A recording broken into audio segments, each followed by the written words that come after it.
The idea we're trying to put across is, look, cut it out or we're going to shut you down.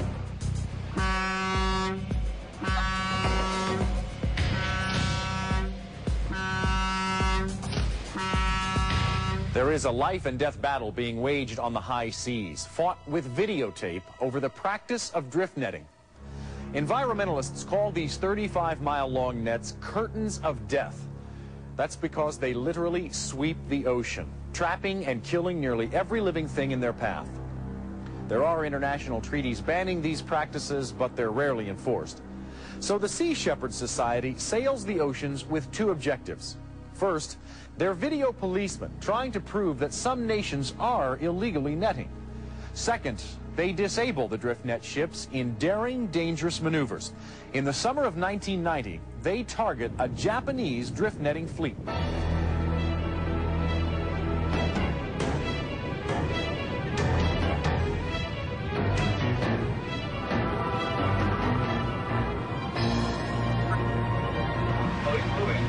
It looks like he's got a net out from the right-hand side. We were gone 8 days before we found the Japanese drift net fleet, and we located them in an area about 1,400 miles due north of Hawaii. It was late afternoon when we actually finally spotted the boats on the horizon. We could see 3 of them, as I recall. Keep going on the same course, that will come around. Okay. I don't want them to run. You know. Okay.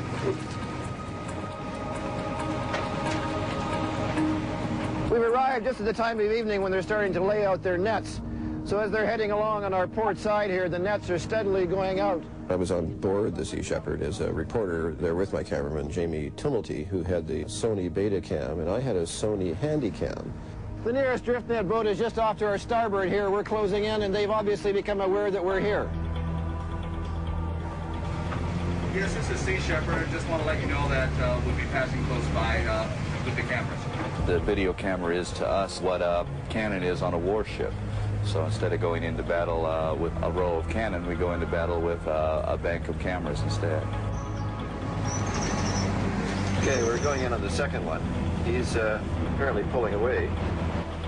So there's numerous treaty violations that they're involved in, and we felt that it was our task to enforce those regulations. The idea we're trying to put across is, look, cut it out or we're going to shut you down. So we made a lot of passes in order to observe them, in order to intimidate them, in order to communicate to them that we weren't too happy with what they were doing.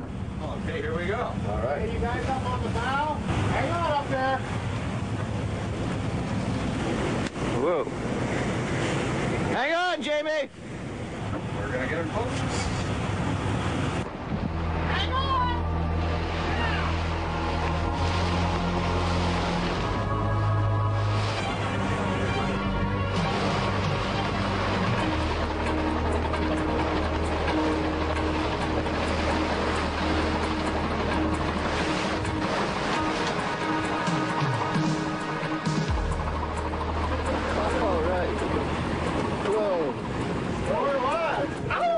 That got there. Loved it. It's part of the fulfillment of our goal. It was the beginning. You know, we don't have any light. Tomorrow. Oh, you gonna take another run at him? No, not enough light. We don't have any light.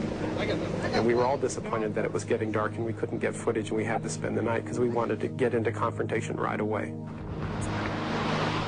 They aren't laying any nets at the moment, so Captain Watson has decided to go into a circular pattern, and we'll circle around them all night to make sure they don't lay any nets, and we'll see them again in the morning.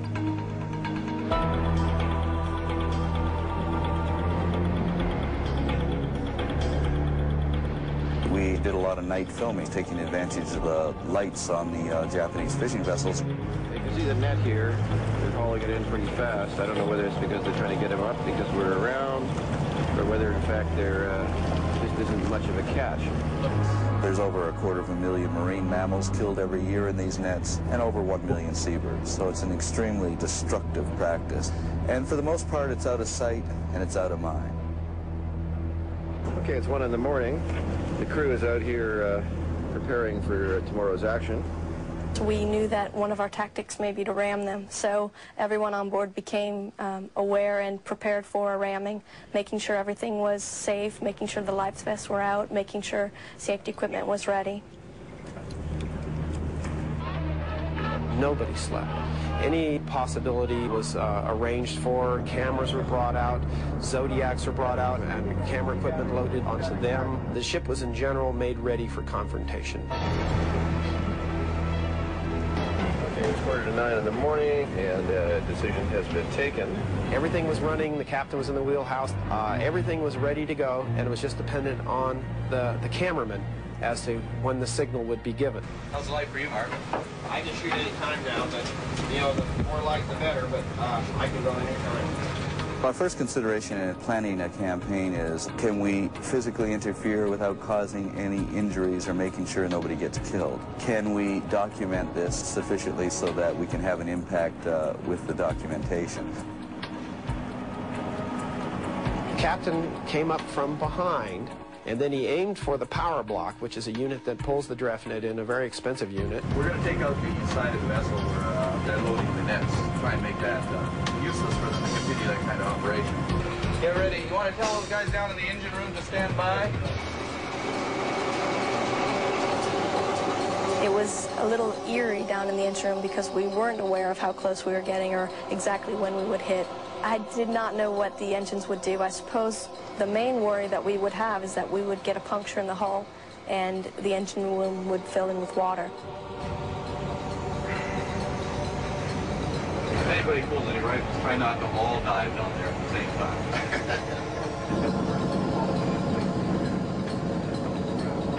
Now, get ready on board. Get out of the way, you guys. They seemed almost oblivious to us until finally they sort of looked up and realized, Jesus, these guys are coming in on us.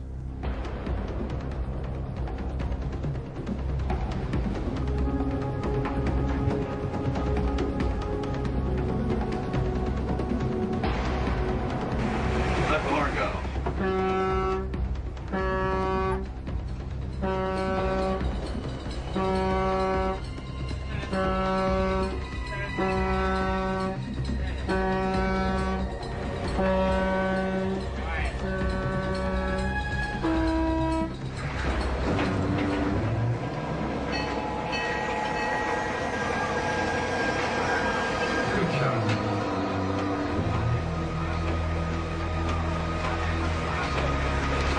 We took out that machinery. Yeah, you took one out. I shot my footage and ran out to the deck when this Japanese guy threw this cutting knife, flensing knife. And I'm just panning, following the boat go by me down below. And then all of a sudden, one knife went right over my shoulder. And then another knife came up and went right underneath my feet and landed on the deck where Bob Hunter was. Whoa, here comes a knife. He quite calmly picked it up and said, "Oh, got a souvenir." I got a souvenir. They threw this at us. I was really glad that we were on a boat moving away at that point. This is the Sea Shepherd. This is Sea Shepherd. Sea Shepherd, Greenpeace ship? Not Greenpeace. Sea Shepherd Conservation Society. Why do you crash to my ship? Because you're killing too many dolphins, whales, and birds, and taking too many fish.